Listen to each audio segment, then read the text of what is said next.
ఈరోజు నీ చుట్టుపక్కల ఏం మారినప్పటికీ, ఎన్ని రకాలుగా వ్యతిరేకతలు వచ్చినప్పటికీ, సొంత వాళ్ళు నీ మీద ఎన్ని రకాలుగా పన్నాగాలు పడినప్పటికీ, ఎన్ని రకాలుగా నిన్ను నాశనం చేయడానికి ప్రయత్నాలు చేసినప్పటికీ, రిమెంబర్, దేవుడు నీకు మాట ఇచ్చాడు.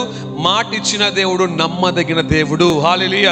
నీ సొంత వాళ్ళు నీతో ఉండకపోవచ్చు అమ్మ, నీ కుటుంబ సభ్యులు నీతో ఉండకపోవచ్చు. ఎంతమంది ఎన్నో రకాలుగా నువ్వు సహాయం చేసిన వాళ్ళు కూడా నేను తృణీకరించవచ్చు. ఎంతో మంది నువ్వు ఎంతో గొప్పగా వారికి ఇష్టపడిన వారిని కూడా నేను వెనక పెట్టవచ్చు. బట్ దేవుడు పెట్టడం, ఆయన మాట ఇచ్చాడంటే ఆయన నెరవేరుస్తాడు. ఈరోజు ఆయన చెప్పాడంటే టెలింగ్ యూ, నువ్వు మర్చిపోవచ్చు కానీ ఆయన మర్చిపోడు.